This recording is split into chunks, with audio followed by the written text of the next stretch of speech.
Bonjour tout le monde et bienvenue dans un max de comics numéro 22. Vous l'aurez sans doute deviné, cette semaine, un max de comics est consacré au début de carrière d'une des super-héroïnes majeures de l'univers Marvel. Je veux bien sûr parler de la pin-up blonde et au fort caractère, Miss Marvel. Alors j'ai décidé de ne pas forcément vous faire un historique complet de toute sa carrière, mais de vous parler un peu plus en profondeur du personnage. Alors c'était de sa création, de ses pouvoirs, ou encore de ses engagements, et de ses premiers combats. Et donc pour cela, il faut revenir en 1980, en France, avec les 23 premiers et uniques numéros, qui sont parus sous la forme de 7 albums, voilà, que je tiens entre les mains, dans la collection Artima Color Marvel Superstar. Donc chez l'éditeur Aredit, sous le titre, on ne peut pas faire plus simple, de Miss Marvel. Alors il faut savoir que le personnage en fait date de 1968 pour Carol Danvers et que Miss Marvel apparaît pour la première fois dans Miss Marvel numéro 1 aux États-Unis en 1977 et que nous en France en fait on retrouve déjà Carol Danvers alias Miss Marvel dans l'épisode 2 de Captain Marvel dans le Strange numéro 65 aux éditions Lug. Donc c'est l'épisode 2, c'est intitulé L'heure de ma vengeance, voilà, qui met en scène Yon Rogue et Captain Marvel, donc je vous montre un peu quelques pages. Donc au dessin c'est du Jill Kane et du John Buscema, donc c'est assez joli, voilà, je vous montre quelques pages quand même, c'est assez beau à regarder, quelques pages, voilà, et en fait il y a une machine dedans qui s'appelle le Psychomanitron, voilà, qui est dirigé par Yon Rogue, que vous voyez en bas là avec sa tête bleue. En fait le rayon du Psychomanitron en fait va toucher Carol Danvers, voilà, on peut le voir ici. Et elle va en fait se retrouver dans une situation délicate, c'est qu'en fait le rayon va combiner son génome humain au génome Kree, voilà. Et bien sûr, Captain Marvel la sauve à la fin, et il nous dit qu'elle vivra.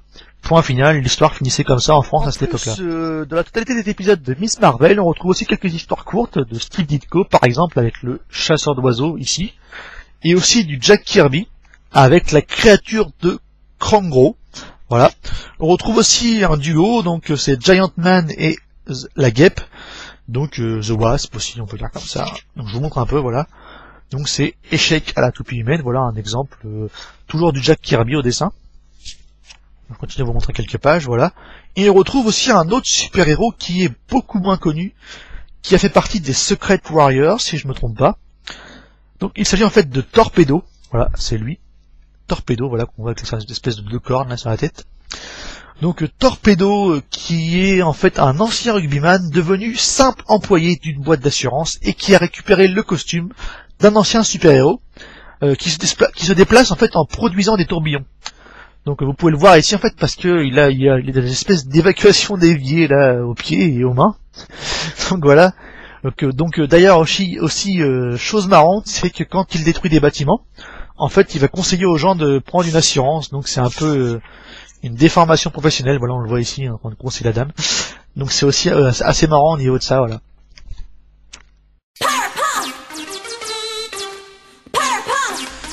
Mais avant de parler de Miss Marvel, il faut d'abord parler des Kree et de Captain Marvel. Alors si vous ne le savez pas, la Terre dans l'univers Marvel a eu pas mal de menaces extraterrestres qui ont failli mettre un terme à nos pauvres existences d'êtres humains. Donc on a eu dans le désert Thanos, Galactus, les hommes crapauds, et oui, ils existent, ils ont été créés par Stan Lee et Jack Kirby. On a les Shi'ar, donc pas les Shi'ar, putain tu fais chier toi, les Shi'ar, Chi plus loin Ar, voilà, et les Kree, pas les Kree, excusez-moi c'est Michael Jackson qui vient de repasser, donc les Kree K-R-E-E-E, mais vous allez me dire, qu'est-ce que sont les Kree? Eh bien les Kree, en fait, les Kree, c'est une population extraterrestre. Je vous montre un peu d'autres images en même temps. Voilà. Les Kree, c'est une population extraterrestre, originaire de la planète Krylar, une planète dont les fondations ressemblent à celles de Rome ou d'Athènes, et dont le plus célèbre représentant terrestre est Captain Marvel. Alors, pour ceux qui ne le savent pas, le Captain Marvel originel était en fait un anti-héros à la peau verte qui menait une campagne d'invasion de la Terre. Donc le peuple des Kree, lui, est soumis à une entité cosmique qui se fait appeler Intelligence Suprême. Et donc je vous montre un peu à quoi ressemble l'Intelligence Suprême, voilà, cette espèce de gros tas immonde là, et visqueux, avec des tentacules sur la tête, voilà, qui ressemble un peu à une espèce de Jabba le Hutt sans la queue. C'est vraiment moche. Donc voilà, et donc comme je disais, pour la petite anecdote en fait, il s'agit en fait d'une relecture du communisme que nous offrait à l'époque Stanley et Gene Colan. Donc les Kree sont en fait des espions communistes et l'intelligence suprême représente le conseil appelé Soviet suprême en URSS. Donc enfin tout ça pour vous résumer en gros de quoi parler l'histoire. Donc les épisodes dans Strange écrits par Roy Thomas, donc je vous montre depuis tout à l'heure, ont radicalement changé Captain Marvel. Il paye en fait sa traîtrise dans la zone négative et ne peut sortir de celle-ci que grâce à Rick Jones, un adolescent américain qui possède des bracelets de force. Et là vous allez me dire, mais quel rapport avec Miss Marvel?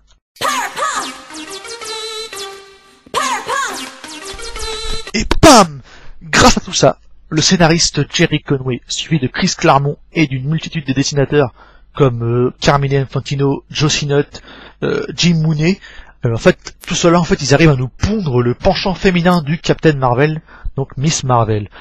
Donc la particularité de son alter ego, Carol Danvers, c'est qu'elle est très différente des autres femmes de l'univers Marvel à cette époque.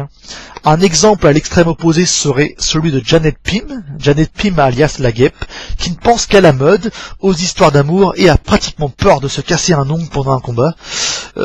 Donc en fait elle fait tout ça pour son Hank Chéri, alias l'homme fourmi, et elle aurait sans doute préféré, comme elle nous le rappelle si souvent, être femme au foyer, si vous voyez ce que je veux dire.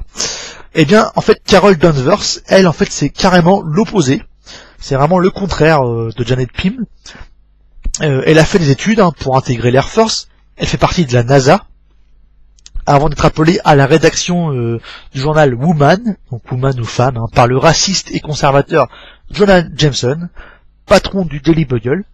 Donc, un journal dont elle va complètement changer la ligne directrice. Il faut dire aussi que les scénarios sont de Chris Claremont, et que le bonhomme est vachement engagé dans la lutte contre toute forme de discrimination.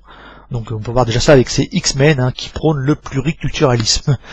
D'ailleurs, il y a un autre truc assez marrant, c'est que Chris Claremont, donc je sais pas si c'est celui-là, pas sur celui-là, dans les derniers numéros, Chris Claremont est en fait appelé Christ Claremont. Voilà, je vous montre. Ici c'est pas, je raconte pas de bêtises, voilà, Christ Claremont. Donc voilà, ça m'a fait, c'est assez marrant parce que de la qualifier Claremont de Dieu vivant, je veux bien, mais bon.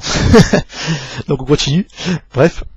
Donc en fait, sinon Miss Marvel, en fait, elle s'affirme en fait comme une féministe exemplaire. Pour elle, un baiser ne signifie rien.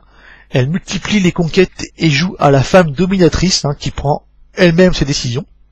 Donc chez Woman, donc son journal, les postes sont assurés par des femmes de caractère, et les hommes sont en fait que des subalternes qui sont employés à la machine à café. Donc c'est vraiment un vrai désastre, quoi. Franchement, heureusement que ça s'est pas passé comme ça. Et mais Jameson finit en fait par la congédier. Bon, en gros, il la vire, quoi, parce que elle ne supporte pas ses méthodes progressistes, disons-le clairement.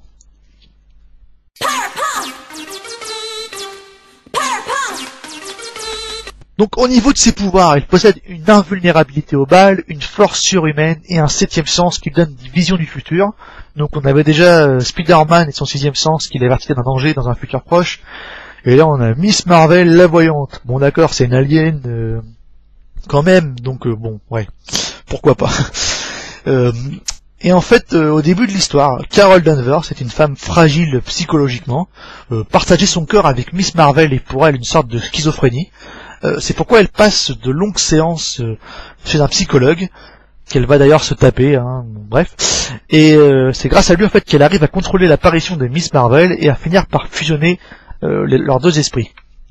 Donc en gros, Miss Marvel incarne la femme combattante et militantiste des années 70-80, donc par l'intermédiaire de la guerrière et combattante Miss Marvel. Donc c'est vrai que ses premiers exploits ne sont pas reconnus par les Vengeurs, qui voient en elle une menace. Elle combat d'ailleurs une vision dans un épisode. Donc au niveau de ses ennemis, on a le génie MODOK. Donc MODOK, l'espèce de cerveau là, sur déambulateur, qui dirige l'AIM. Donc on a aussi l'oiseau de mort qui est une espèce de femme oiseau qui balance des pics qui font snikt, un peu comme les griffes de Wolverine. donc qui est le bras droit de MODOK. On a Tiger Shark, un requin, enfin une espèce de requin tigre anthropomorphe, qui est aussi un ennemi de Namor. On a aussi, elle combat aussi aux côtés de Captain Marvel, l'intelligence suprême, et Ronan l'accusateur, avec lequel Captain Marvel, hein, pas Ronan l'accusateur, elle échange un baiser. Parce qu'au fond, Carol Danvers c'est quand même une allumeuse, hein, on va pas dire le contraire. Donc enfin, après sa période ultra féministe à mort, elle change de costume, donc comme on peut voir ici. Voilà, un nouveau costume qu'on connaît maintenant aujourd'hui.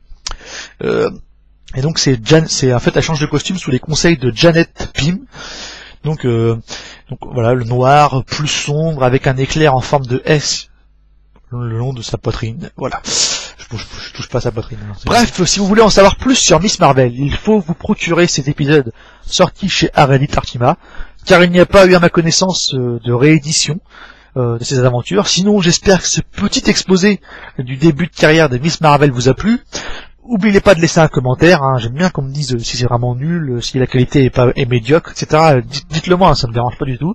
Un petit pouce vert si vous avez aimé, un petit pouce rouge au contraire si c'est nul pour vous, et vous ferez sans doute des heureux en partageant ma vidéo pour ceux-là qui connaissent pas mon émission.